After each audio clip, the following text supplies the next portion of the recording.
From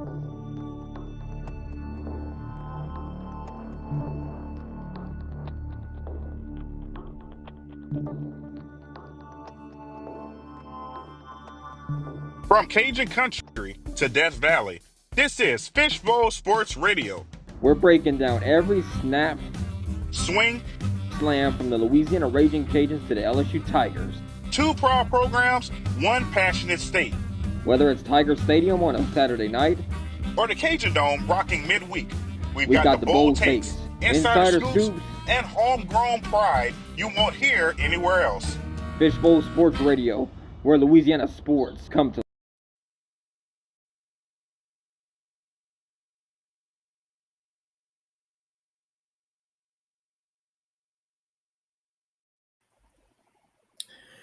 Welcome into the Talk on Highland. This is our not really brand new show, but it is one that we kind of did. We did with the Raging Fishbowl, which is talking about Raging Cajun sports. We have a page on that stuff. So that is also something else that we're doing here. The Talk on Highland is going to be your exclusive look at everything LSU here on Fishbowl Sports. So if you don't like having a blended news feed between both of them, the Talk on Highland will be serving your purpose here. So, a little bit of information about how this name got chosen.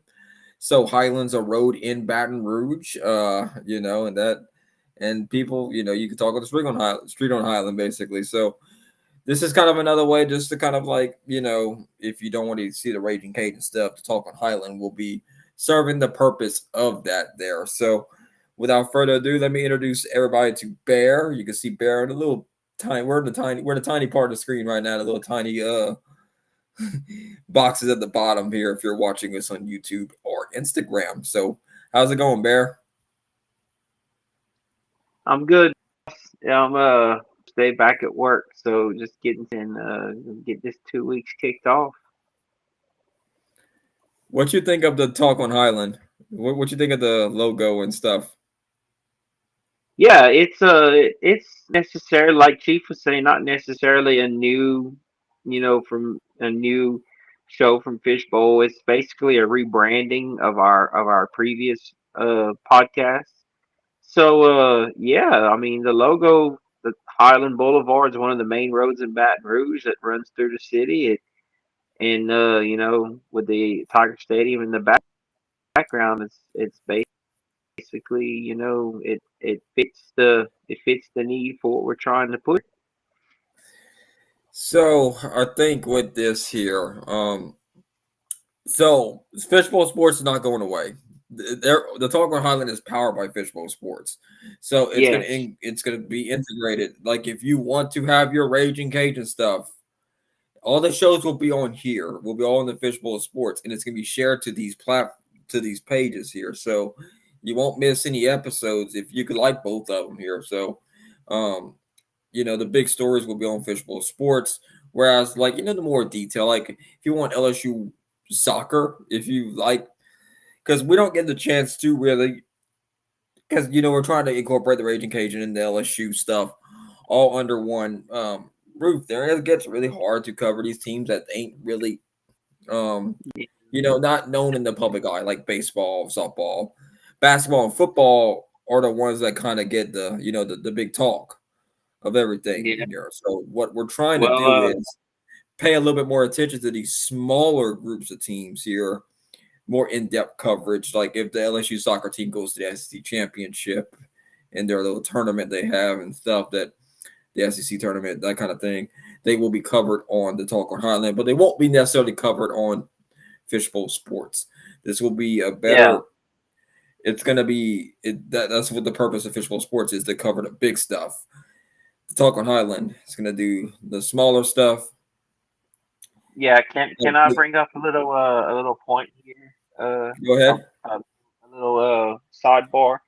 So while we're talking about covering smaller LSU sports, there is a couple of sports that LSU is really good at that nobody ever really talks about, and one of them is being golf, and the other one is the bass fishing team. That's like Those are the two that's like that you never UL, like the UL water skiing team. A lot of people don't know that they're a dynasty. They've won Yeah, multiple national championships. LSU golf also.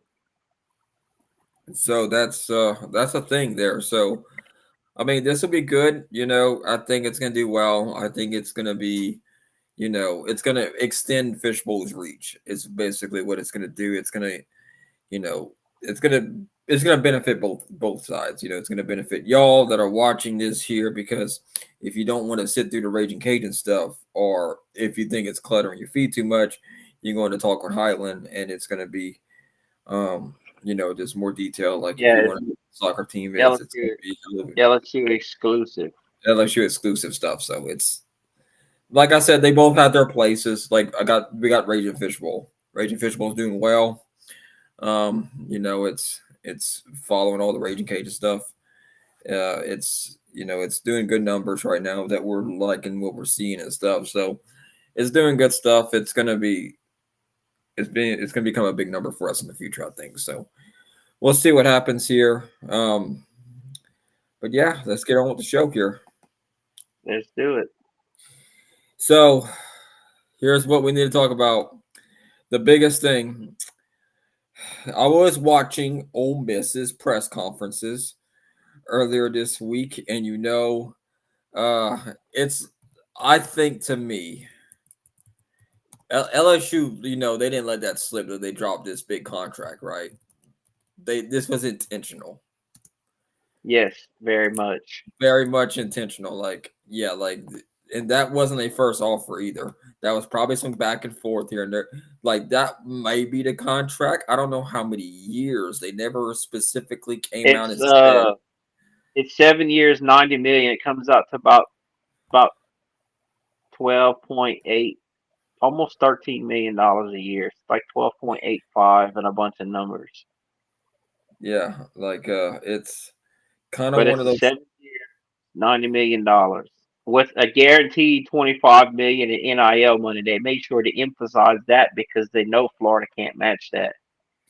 Yeah, they and oh man, and do you think Kiffin leaves? Like some people are like, okay, Kiffin's not leaving Ole Miss, but I think it's weird that they're gonna say there's gonna be an announcement after the Egg Bowl. I don't know, Chief. I've been hearing things about Lane Kiffin's doing this as a giant troll job so that he can get leverage to get a raise at Ole Miss. I mean, it wouldn't. I wouldn't put it past him. I mean, he's done stuff like this before. Yeah, he He's has. doing, Um, doing it for attention, but it just I don't know. If you look at it from Moscona's perspective and Hunt Palmer's perspective, the longer that this drags out, it benefits LSU. So I don't know. But Blake I Perfino is saying that he's doing it. He could be doing this as a big giant troll job. So I mean, who knows? so um he didn't take. He was just disregarding the questions that the press was trying to get him to say on. It was Monday's press conference that I was watching yesterday. I watched the whole entire Ole Miss press conference yesterday, and he was dodging those questions. He didn't want to talk too much about like where you're gonna go. And the reporters asked him 3 or 4 times. So they asked him a couple other questions, and then they would be back around, which is what you're supposed to do, and Yeah, and just I kind mean of try to see. it's the elephant in the room. It's like okay, like yeah, like and so I'm wondering. I think he's gonna go to LSU. The the the writing on the wall is telling me he's going to go to LSU. Well, Vegas has it at minus 250 right now if you That's, keep up with that kind of stuff. yeah, I saw that earlier today. I just I think that's a lot of money to turn down. That's generational wealth kind of money right there, for Well, I mean, sure. he's making generational wealth money right now at Ole Miss, but I also saw another take on it was that like basically he's reached his ceiling at Ole Miss as far as for what he can do, with the college football playoff, and there's no guarantee that they even still make the playoff. They're talking about if they lose the Egg Bowl, they're possibly out of the playoff. So Yeah, like, I mean, he's pretty much like according to Brandon, what's his from uh unnecessary roughness, that like he's basically reached his ceiling of what he can do at Ole Miss as far as for wins and SEC championship wise. Now if Lane wants to take that next step, it's going to have to be LSU or Florida. Yeah, like does Lane think he reaches ceiling? I think that's the question that only Lane Kiffin can ask himself. Has Ole Miss, has he reached that ceiling at Ole Miss? Does he think there's another level to Ole Miss that, because me or you, we're both not inside Ole Miss at all. We have no idea what they're capable of or at all. Um, No. does he think that? That's the question. Like, does he think that it doesn't matter if we think that? Does Lane Kiffin think that? That's the Yeah, and biggest it thing. also it also kind of puts Ole Miss in a situation too, because like they're basically waiting on Kiffin to say yes or no, and they can't formally begin a coaching search. I mean, I'm sure they have guys in mind, but they can't formally announce a coaching search, and they can't formally name a coach until he either leaves or they fire him. But if they fire him, he's owed like a $38 million buyout from Ole Miss. So they're hoping that he just leaves so they don't have to pay him the $38 million buyout. Yeah, uh, it's. Oof, I don't want to be in Ole Miss's situation. I think it's because if he didn't sign the extension yet, this deep into a season, that's what makes me think he's gone. Yeah, I've heard that too. But me on the flip side, I know we keep beating a dead horse here, but poor Brian Kelly's crying because it's just impossible for him to find a job because of the whole buyout situation. Yeah, but that's all like legal talk though too. I mean Yeah, that's not. it's fine. Yeah. You think you know how to fix the problem? Take less money, take your lick, take less money, go find you a job. Yeah, I mean he could if he has. I think he has to be looking for a job. I think or something. There's something Oh kind of yeah, weird about it. absolutely. There's plenty schools up north that are gonna fire coaches that he can Yeah, go and yeah, like Wisconsin, Penn State's still looking for a coach. If Wisconsin fires Fickle, he can take that job. You know, just depends. North Texas has an opening now. Their coach got hired by Oklahoma State. Yep, that happened today. Yep. I mean it's the coaching carousel time of year for sure. So this is normally whenever it happens anyway. So I'm kind of curious to see what's going to happen here. But I think that's about enough on the Lane Kiffin thing. But before we Yeah. switch gears here, Bear, because I know Saturday's going to come and it's supposed to be the decision. What do you think? Is Lane Kiffin going to be the next head coach of LSU? Man, yeah. I it looks like they put all their eggs in the Lane basket. I don't know who their plan B is or what their plan B is, but if it's not Lane Kiffin, then who is it? But I've been saying this from the start. If we get on the track that we're on right now with our record and the personnel that we have, we get this next hire wrong, it's going to be the '90s for LSU football. Like I said last week, the dark days of the '90s when we had 3-7, 2-8 teams. We're heading in that direction if we get this next hire wrong. Do you think Lane Kiffin's the head coach, though, the next one? I mean, at this point, it's that's what the cards are showing. So Okay. I think he will be. I mean, based off of what I'm seeing and hearing, it looks like that's. I think he will be. All right. LSU versus Oklahoma. Man, Western Kentucky was not fun to watch. Let me just leave it at that. Um, Offense was stagnant for most of the game. I think people are starting to come to a realization that it wasn't completely, Nussmeier's fault. It's just the offensive line, which we've been saying the whole entire season. Um, Yep. Yep. I mean, you can't really do much with a horrible Uh, there were offensive some line. oth- there's some other Uh, issues. Get to that in a yeah, because minute. I mean, what do you think, Bear? Like, does LSU have a chance against Oklahoma? Like, and if they do, what percentage you giving them? Minus 75%.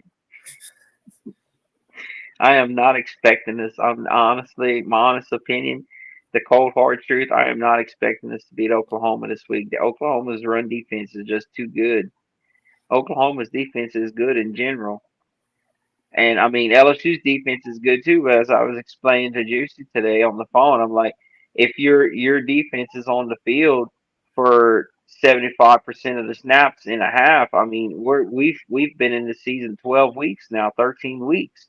So like your conditioning is wearing down. You can't be on the field for 75% of the snaps in a half and expect to be able to your defense not to get gassed. But the other issues that I was referring to is LSU's run game and the play calling. So you have Western Kentucky, who was 8-2, but out of 130 whatever FBS teams, they had their rush defense was ranked 108th in the country. We went 20 snaps, 20 consecutive plays without calling a run play. That no LSU running back touched the ball. When you have a team like LSU and you're facing 108. Oh wait, we've seen this before. The Ole Miss game. We've seen this before. The Ole Miss game with their rushing defense. But you go 20 consecutive snaps without any LSU running back touching the football. That's an issue. Yeah, it's because they can't run the ball, and they know No. this. The coaches know they can't run the ball. There, it's really bad how all that's gotten to that point there. And they know it. That's why they're having to pass the ball. They don't have We were offensive balance. yeah, I we were mean, very lucky. One turnover would have cost us that football game. and that's just the way it's going right now for LSU in general. Just football, at least. Here, basketball is doing pretty good right now, but I mean, it's still early in their seasons too, so we're not going to really dive in too deep with them there. But their men's basketball, their schedule's going to start heating up pretty soon. Yeah, women's is going to that tournament in the is it the Bahamas or something like that this week? Yeah, they are. Um, it is called, the official name of the tournament is the Paradise Jam. Paradise Jam. They'll be in the Marist. They'll be playing against Marist in the Reef division. Then they're gonna be at Duke and then at New Orleans the next week. So I know that Duke one has been one that they've been kind of circling, but Duke has been like 500 so far this year. They're 3-3. Hmm. So that's That's interesting. interesting. Like yeah, that's kind of interesting. Like I figured like Duke would be kind of like more up Yeah. than having a 3-3 record, but that's just kind of the way it is right there. But we'll talk more about that once we get in there. But back to this Oklahoma game here. Yeah. LSU's defense is going to get gassed against Marist and company for Oklahoma because it's going to be just a problem to deal with. Yeah, Um, John Mateer is gonna be an issue. And then while we talking about why did we wait until the last week of the season to tell us that Whit Weeks broke his ankle against Ole Miss? Why did you got people thinking that he quit, that he sat out, he opted out? Why wait till the last week to tell us he's been trying to come back from a broken ankle? Like we can accept it like grown ups. I mean, that's a tough injury to try to come back from. yeah, I, LSU's been very like shady with their injury reports, and I don't think that's a really cool way of doing things. Sounds like you need to fire the media communications department too while we at it. Everybody getting fired.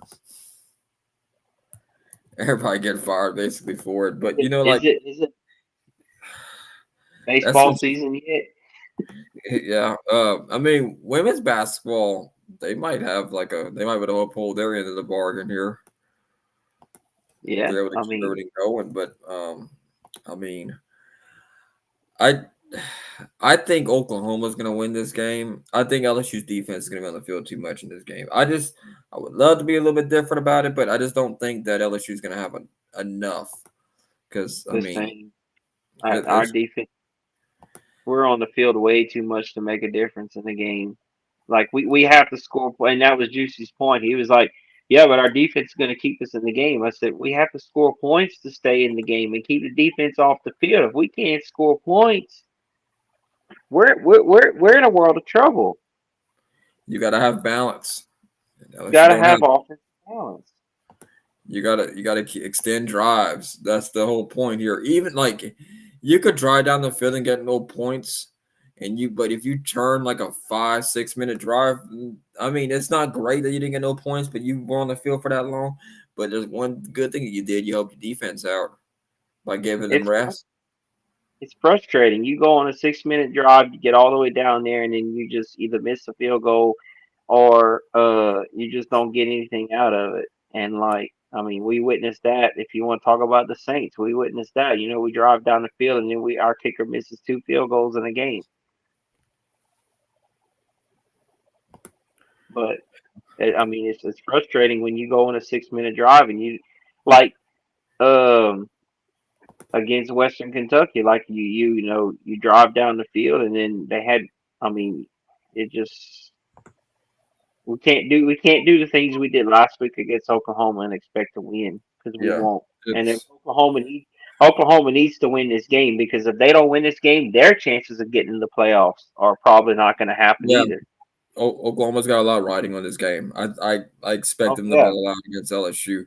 I think that's why I think they're going to win this game. I don't think they're going to overlook LSU at all. I think that's going to be one that they feel like they're going to have to win. And I mean, I don't blame them because they're in that situation there. So it's kind of a mess with conferences across the board. I mean, like it's like who's going to make it to the championship game? You're going to have there's a bunch of different scenarios for like Texas A&M, Alabama, Georgia. You know, all of them. They all have to like have one's got to win, others got to lose. That kind of thing going on in the SEC right now. So, um, I think LSU they have to be able to help their defense out. That's the biggest thing here. Offense has to be able to sustain drives, but they haven't been proven that they could do that throughout the whole majority of this year so far. So yeah, it's always been sir. said that your best defense is a good offense. And you can flip around that the same other way too and talk about it the same other way there. But is Van Buren going to be the guy, next year? Is he going to be, even staying with the new coach staff? Not all these guys are guaranteed to stay next year either. No, and that's the Kiffin might scary want to part. bring in his own people. He goes over And there. that's the scary part too. Is if Colin Hurley doesn't come back and Van Buren doesn't stay, like we have nobody on the roster for quarterbacks after that. Yeah, that's the scary thing that we're gonna have to have that conversation about, like who's staying and who's going here. I mean, granted, you can only go up with the offensive line play. I mean, um, Yeah, we definitely the got to offensive start. line can hit the transfer portal. I don't think they'll be missed too much there, but I No, just it's gonna be LSU's gonna have to. They, I think you're right though. I do think they got to nail this next coaching hire though. There's a lot of bad things going on right now, but we'll see what happens with that there. So anyway, let's talk about some LSU men's basketball here. A little bit better news for sure. Talking about that, I'm tired of doing the doom and gloom stuff with LSU football. Um, 5-0 record so far this year. They'll be taking on Drake in the Emerald Coast Classic in Destin, Florida. They'll be taking on Drake. Drake's got a net ranking of 55, but that I like to say this just I like to compare and contrast from beginning and end of the season here. So Drake has an RPI of 283, net ranking of 55 here. They're about 500. LSU is has a net ranking of 88, RPI of 139, but LSU's strength of schedule so far is 344. Now, granted, I don't want everybody to freak out. Why is our strength of schedule so high right now? Once you get in conference play, that's going to drop. The SEC is so high with the RPI and stuff. It's going to be okay Yeah, because I'm just looking at the first couple of SEC games. You got 24 Vanderbilt, Kentucky, number 19. Florida's at 10, Arkansas at 22. yeah. Not go It, further down. Like it's gonna drop, so I wouldn't panic too much about it. It's got to get more data. Got to put the numbers in there, and all that stuff's gonna be crunched together. You're gonna have satellites linking to space, going beep beep beep beep. Okay, yeah, that kind of thing. So shorthand anyway, like Ron calls oh Ron Tater salad. Why? it. Uh, yeah, Oh but man. so with Drake here, Yep. I don't. Drake had a good club last year. They had a good basketball team last year. Made the NCAA tournament. Um, I think that they will. This is a good test for LSU. I think people are sleeping on Drake a little bit here. I do think it will be Drake a is it's pretty gonna good be a test. good test for LSU because Drake has a fast team. They play fast. Um, how you see that matchup going against Drake for LSU? Well, as I just said, like it's gonna be a test for them because I mean Drake plays fast. They don't necessarily have the tallest guys in their team, but they play fast to the ball and they can transition pretty quick. So LSU's gonna have to bring their speed if they want to be able to compete, and they're gonna have to shoot the ball better than they've been shooting the ball. Yeah, the last three games for LSU when they played FIU, LSU shot 52% from the floor, and at the free throw They have line to they shoot shot better than that. 88%. Shoot better than that. So the game against Alcorn State, they shot 55% from the floor and 79% Yeah, from the free throw line and 28.6% from three. But I mean, they shot 21 times from three and only hit six in that game, so it wasn't great. yeah, And if you you look have at to the do FIU, better. it's 20, yeah, they got to try to get that perimeter shooting a little bit better. Then you have Omaha where they shot better from three at 45%, but from the floor they shot 52% there. Free throw Yeah, shot pretty good at 75, but um yeah, they need like a stat line like they did against Omaha for them to actually do yeah. good with shooting and stuff. Ideally, what your rule of thumb in basketball is you ideally want your free throws to be around about 85%. And I mean, as far as for the whole floor, I mean, obviously over 60 to 65 is usually going to win you a lot of games. Yeah. And in 3-point shooting, you want to try to be in that 60% range. So like we've got some work to do, and I mean, if they could figure it out and they beat Drake and they can figure it out, and we get in the conference play, and they just happen to, they might be able to win a few of these games that they're not supposed to if we can figure out how to shoot the ball better. The defense is there right now against these smaller teams, these no name teams. But if we can they can somehow put it together and start shooting the ball better, they might actually be able to win a few conference games that they're not supposed to win. So LSU's defense, like from what we see so far, they do rotate over pretty well. They're able to defend the yeah, glass very well and get some good blocks when they go down low and stuff. So they do rotate over pretty well. Now, this is against smaller schools, and they're LSU's just bigger than them, so they can kind of bully them around a little bit. But once they go play like Texas Tech, I see it December 7th. SMU undefeated so far this year. Will we have the same results? This is something just to think about here. And when they play A&M, South Carolina, we're going to find out what this LSU men's basketball team is made of once we get down to that part of the schedule. They do play Boston yeah, College next week, Wednesday. That's December 3rd. So that's something that we're going to look at and see here. But for what it's worth here, I do think on Friday, I do think LSU will beat Drake. I think they'll be able to do enough on offense to get the win. But what do you think, Bear? Well, I was gonna say too that they seem to be a better team whenever Trey'Dez Green is on the floor because I mean he's 6'7", he's a big body that can play inside, and he plays very physical. So I mean I don't know when he's coming to the basketball team. I guess after the ball game and all that, but like I mean the more that we can get him out there, it would be better for LSU. But I mean, their size, they should be able to handle. They should be able to be competitive. It'll be a close game, but I think they'll pull it off against Drake because of their size All right. Well, and because of they have a deep bench also.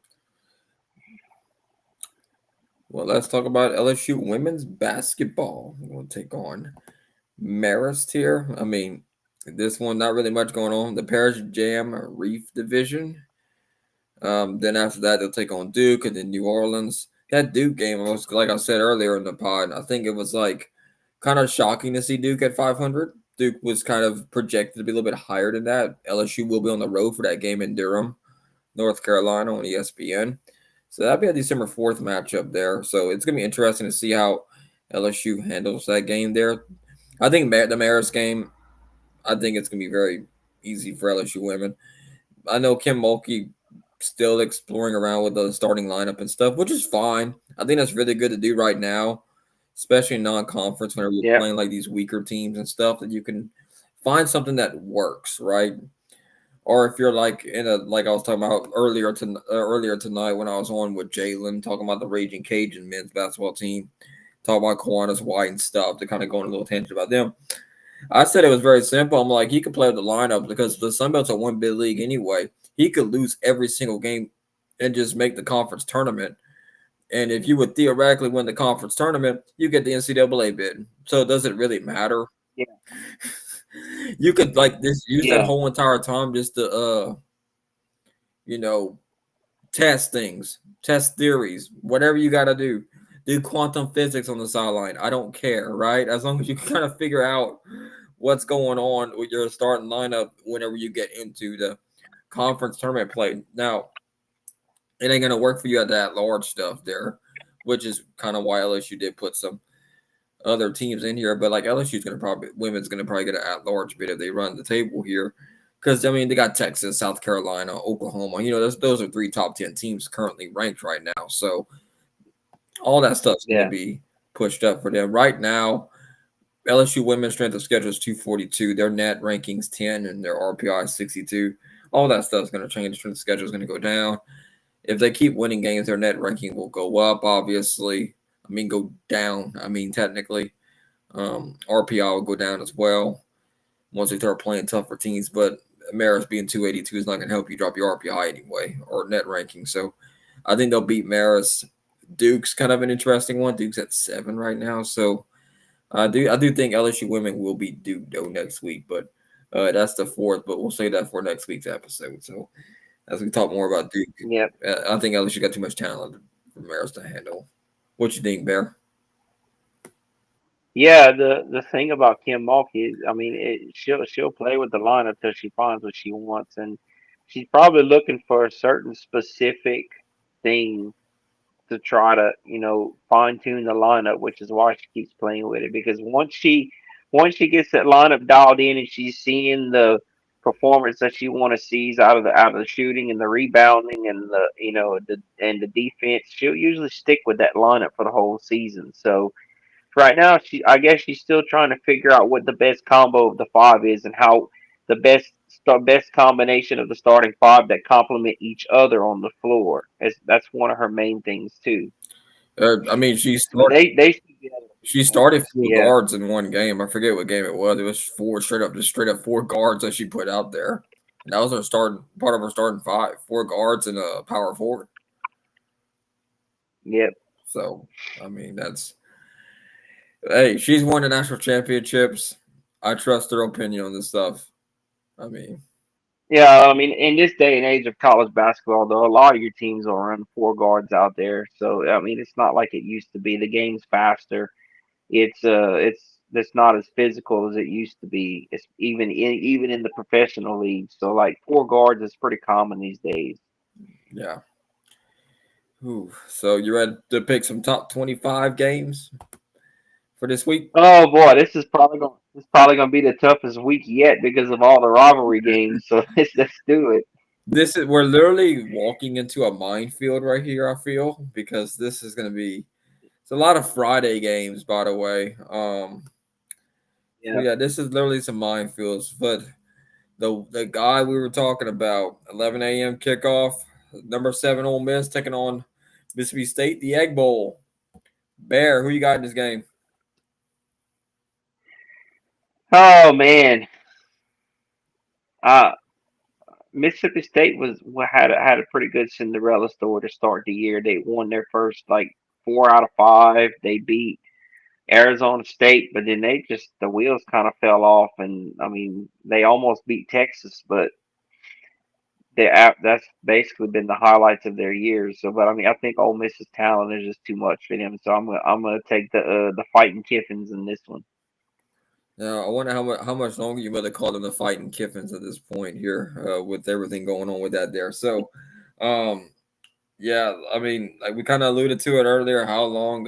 I know that Ole Miss's starting quarterback put a statement out about the whole kind of thing. You're like, we're gonna be all united as a team, that kind of thing.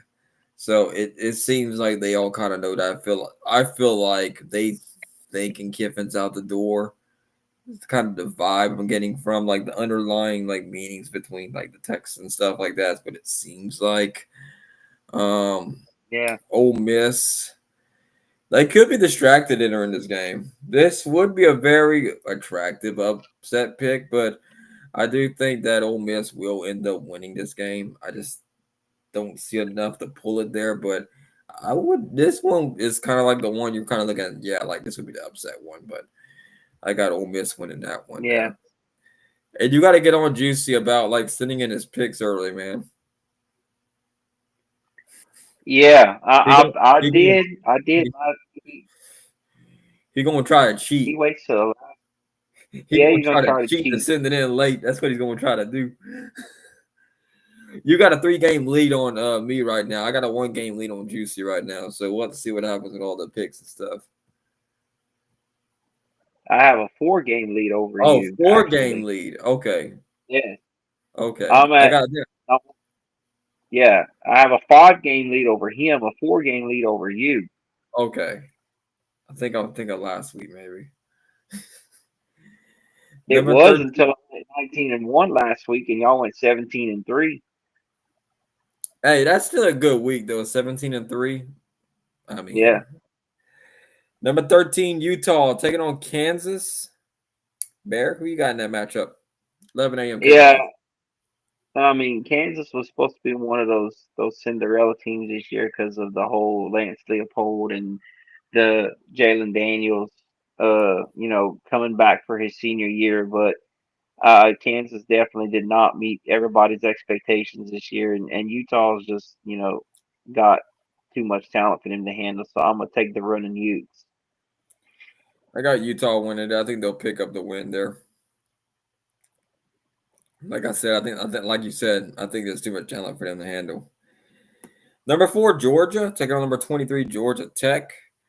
Man, Georgia Tech was having a historic run so far this year, and then the wheels kind of fell off a little bit late lately. Not like terribly fell off, but they're off track a little bit. What you think, Bear?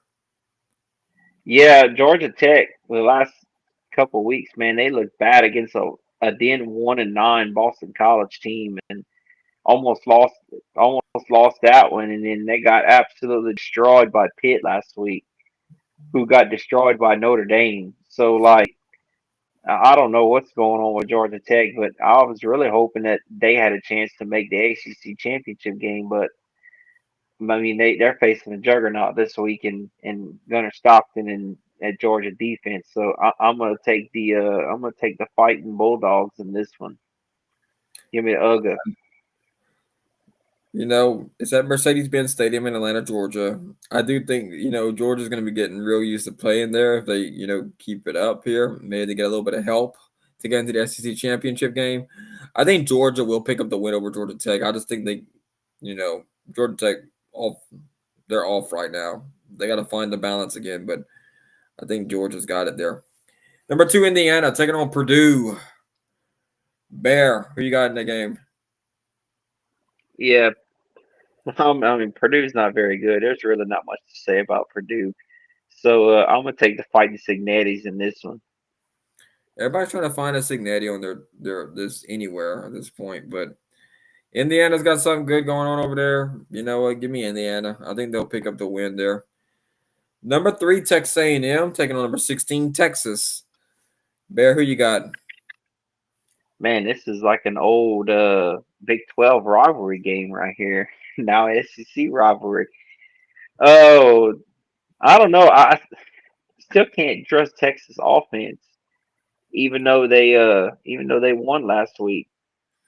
So and A&M's defense. I don't know. A&M they were sleepwalking against South Carolina. I don't know what happened with that, but I think that A&M's defense and prevails today, and Marcellus Reed is going to end up getting the best of the Texas defense. So I'm going to take the Aggies. You know, Texas has a pretty good defense. Typically throughout the whole entire year, they've been pretty good. A&M's been pretty good too, obviously. I mean, they're ranked number 3 in the country, being undefeated. They're doing what they got to do. Vegas has it a 2.5 point A&M being favorites here. They're going to be in Austin. It's going to be on the road. I wish I had a phone a friend. I got someone living in Austin that might be able to give me a little more deets on this matchup here. I'm actually going to see them on Friday, which will be very interesting. I think that let me think. Now I'm Texas gonna went pull the past. upset. I'm gonna pull the upset. I think Texas gets them. Hook 'em horns. Okay, I'm gonna go with the okay. upset. They Look, Arkansas. They only beat Arkansas by 10 points, so that's and why I that's a was rivalry saying, there too. That's a rivalry game too. yeah. So They like that's fair. look. This is literally the week that you could pick upsets, and everybody's like, yeah, if that's okay, that's fine. Because it's rivalry.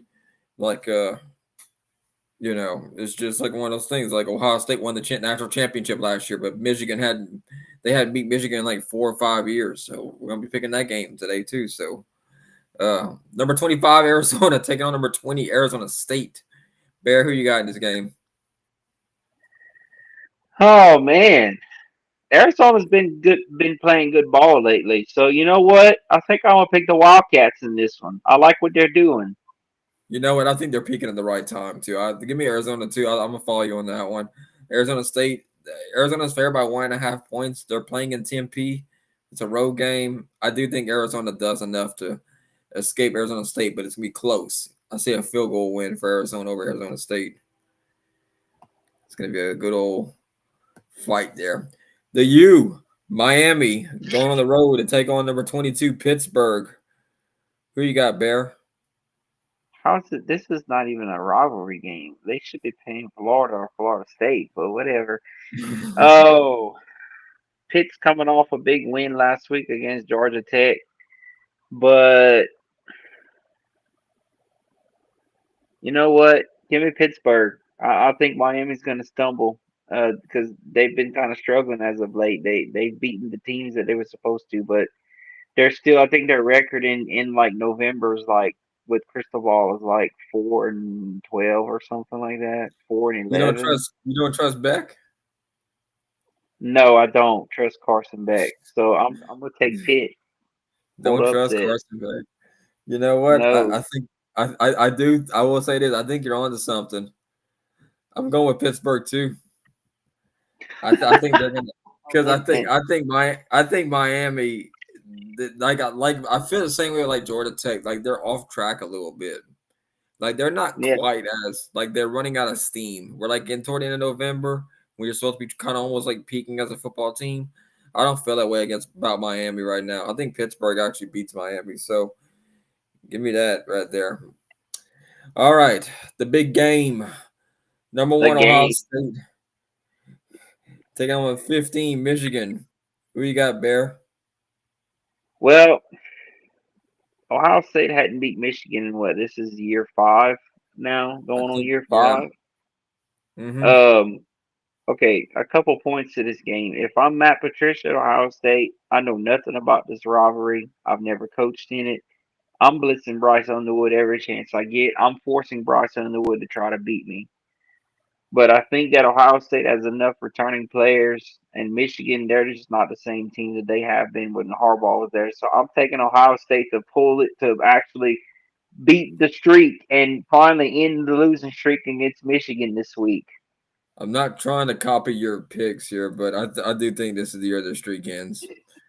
And Great minds Michigan, think alike. yeah, I just think that Michigan's just they're not the same team they were. Like Ohio State's got a great defense. And they haven't really played anybody really this year, honestly. If you look at their resume and stuff, you can't even say Texas was a big win for them because Texas hasn't been that great for them because I mean their offense has been kind of stagnant with Arch and everything. So, give me Ohio State to beat Michigan though. I think they'll pick up the win. Number 5, Texas Tech taking on West Virginia. Bear, who you got in this game? West Virginia's got a couple of surprise wins this year that they shouldn't have won. I think they beat. I think Pitt was one of those that they beat. They wasn't supposed to. I don't know. I'm not really sure, but I just think that the NIL money's gonna be too much for West Virginia. So I'm gonna take the Red Raiders. Give me UL West, baby, to win. UL West, baby. Man, that's where our tight end went from last year, Terrence Carter. He went to Texas Tech. Yes, Terrence Carter, Texas Tech. Uh, all right, I guess we're gonna be cashing checks here on the fishbowl. Give me Texas Tech to win West Virginia. I got yeah. I mean they're 23.5 point favorites. I'm not gonna go if I did want to bet on this game, to throw $1 toward West Virginia. You'll cash out Yeah, pretty good probably. over the So yeah, spread. UCF taking on number 11 BYU. Who you got, Bear? Yeah, there's not really much to say about this one either. Because I mean, UCF is terrible, so I'm gonna take the Fighting Cougs. Yeah, dude, BYU. I think they handle this here in Utah. I think that'll be a solid win for them. LSU taking on number 8 Oklahoma. Oklahoma is 10 point favorites in Norman. Bear, who you got? Yeah, we kind of touched on our points earlier about what we thought, so I'm not gonna really get into that again. But based off of LSU's issues that we had with our anemic offense not being able to run the ball and once again questionable play calling with the whole going 20 snaps without having a running back touching the ball against 108th ranked rushing defense. And Oklahoma is coming off a big win against who they play last week here.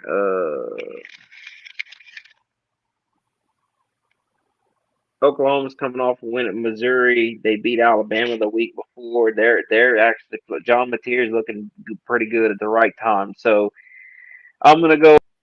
Unfortunately, Fishbowl Nation, I got to do it. I'm going against my better judgment, but based off of what I've seen, got to go Boomer Sooner this week. Going against your better judgment. Well, I'm gonna go against the right judgment that everybody that should be watching this matchup and put their rose-colored glasses for their team off to the side, right? Um, like I'm gonna speak this in caveman terms so everybody can understand what I'm talking about here. LSU O line bad, Yeah, Oklahoma D line good. Okay, yeah. Well, I that mean, will better sum judgment. up the matchup. I got Oklahoma beating LSU. Yeah, I mean, like because we try not to pick against LSU, but I mean, sometimes you have to. So No, that's just being. I'm just being realistic. yeah, same. Number 6, Oregon taking on Washington. Who you got, Bear? Oregon and Washington, man, the old Pac-12 matchups just keep popping up. So Washington, I mean, they've kind of like made me leery of them after losing a game to Wisconsin that they shouldn't have lost. So I mean, and Oregon is I mean, they've got something cooking this year. So I'm going with the Fighting Lannings and the Phil Knight NIL money. Give me the Ducks.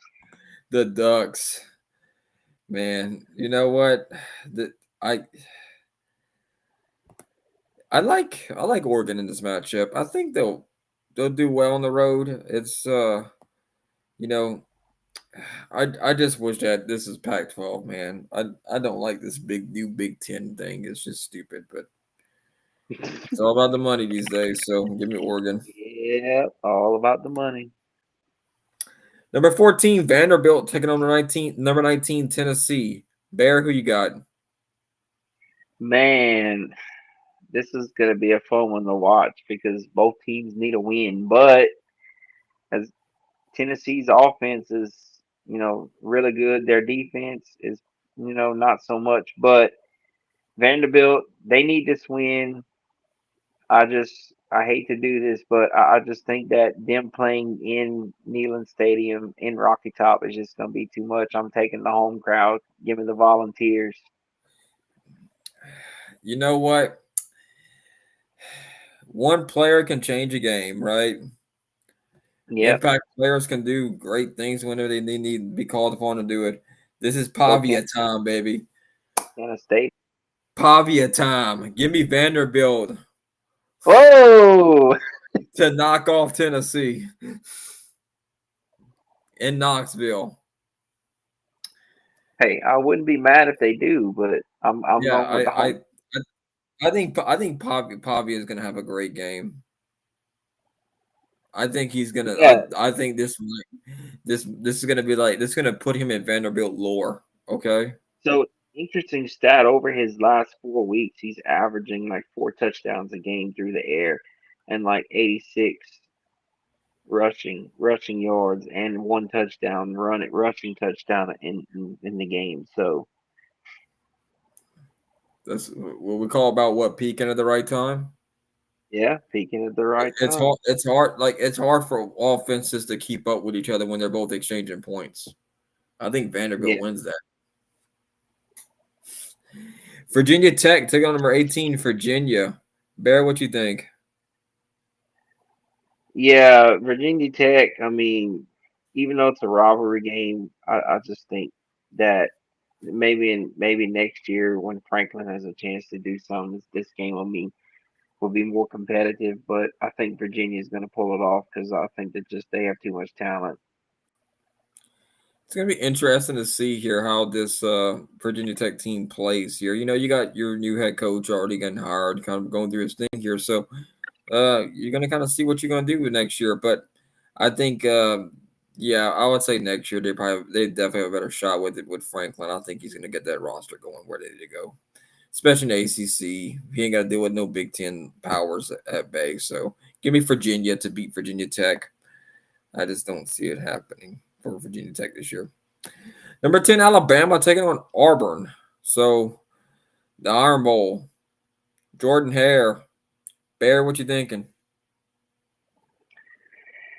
Man, Alabama's been struggling trying to run the football, and once again, um, Ty Simpson just does not look sharp. This game's on the road in Jordan Hare. Weird things always happen in this game. The kick six happened at Jordan Hare. The Hail Mary play happened at Jordan Hare in this rivalry game. So you know what? I hate to do this, but I'm going War Eagle this week to pull the upset. Oh, dang. Give me the War Eagle, baby. Look, th- this is it's the Iron Bowl is one of the most unpredictable ones. Out of all of them. I know a rivalry game is hard to predict anyway as it is, but it's a hard one to predict in general. Um, Auburn is kind of all over the place this year. They're looking at new head coaches and stuff, and they're trying to find who's going to lead the program next. This would be a very signature win for them to do it. But I'm just thinking if the board drops this matchup, okay, they're They're gonna out. they're gonna like, and that Alabama fan base is gonna be looking at him kind of weird. Okay, got the what happened last year. I think there's a lot more pressure on Alabama than there is Auburn, so that definitely that's an attractive upset pick because they lose one more game, they're done. We'll take And him at the hardest thing to do, in sports period is follow a legend. No matter who, what sport it is, replacing a legend is the hardest thing you can do in any kind of sport. The only thing that's more tougher is to repeat for national championships and win this consecutive championships in anything. But I do think Alabama gets the job done. I think they will beat Auburn at the end of the day. So that's my pick.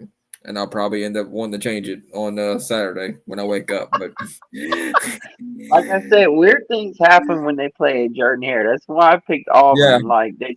Auburn always finds a way to win it with the game in the Iron Bowl at home that they're not supposed to win. And this is just one of those years yeah. that Alabama's vulnerable and just Hey, they I get it. Charlotte going on the road to take on number 24 Tulane. Tulane was the including the CFP.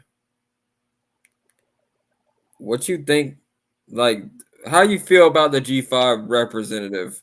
Do you think Tulane, JMU, or you think North Texas should be in it before we pick this game, Bear?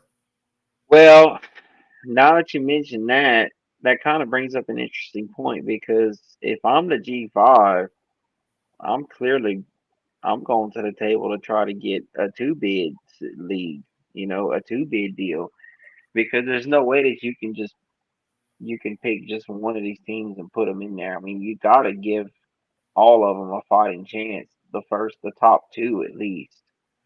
So they have they have a legit claim to go to the table and say, hey, I think we need to have a two bid league.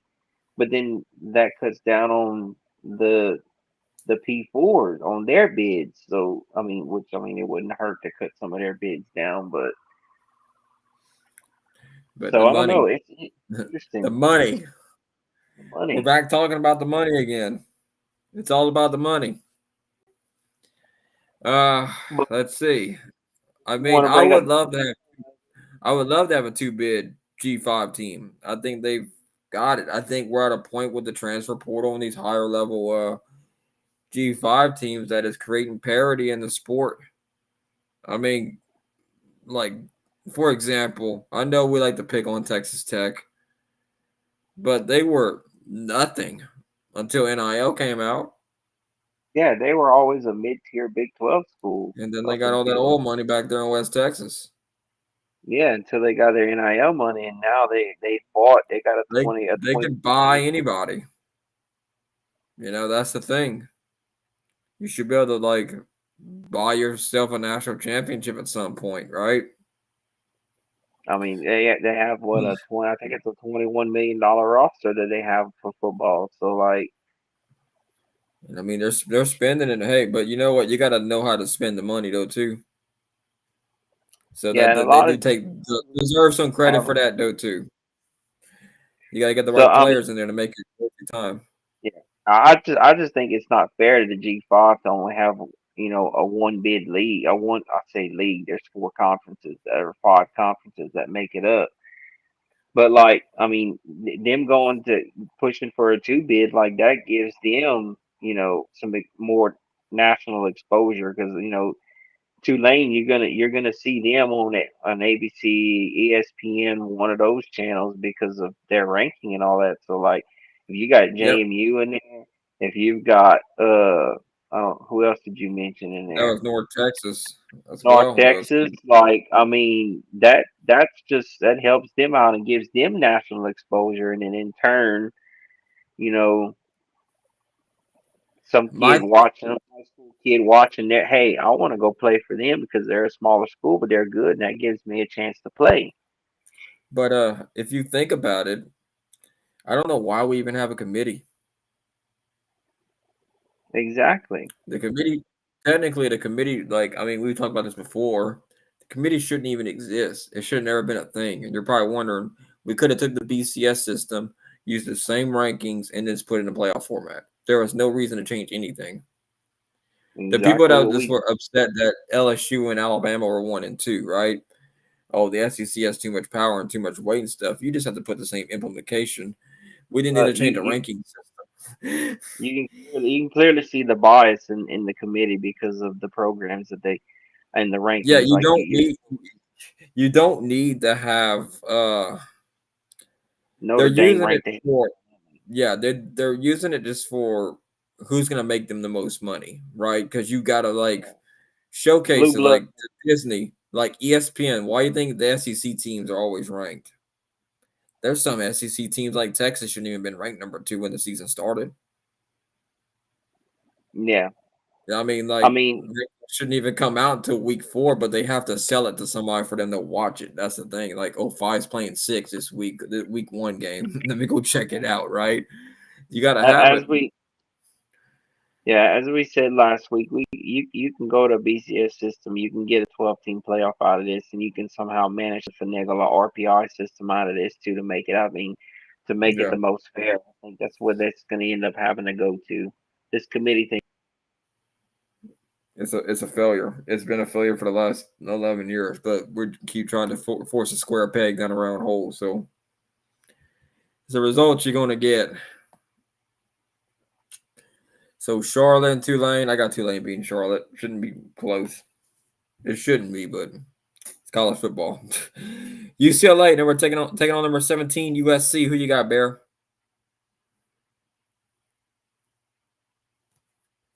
Did I lose, Bear? I think I did. Yeah, Bear. Lost Bear. He'll come back, I think.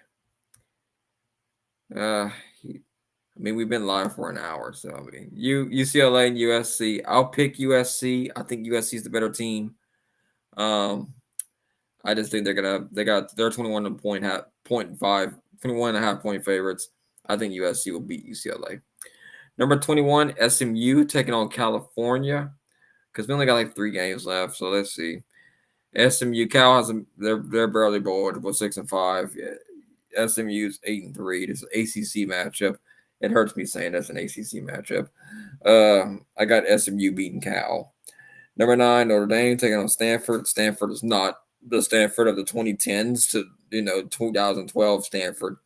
We're on 2 different wavelengths with that there. Notre Dame is going to beat Stanford and 32.5 point favorites. If you're betting this, throw $2 on Stanford because you might be able to cover that there. But I think that will be it there. So I think that will do it here for this episode of Fishbowl Sports because we picked out the top 25 games, talked about LSU women's basketball and LSU men's basketball, and we talked about LSU versus Oklahoma for this week here.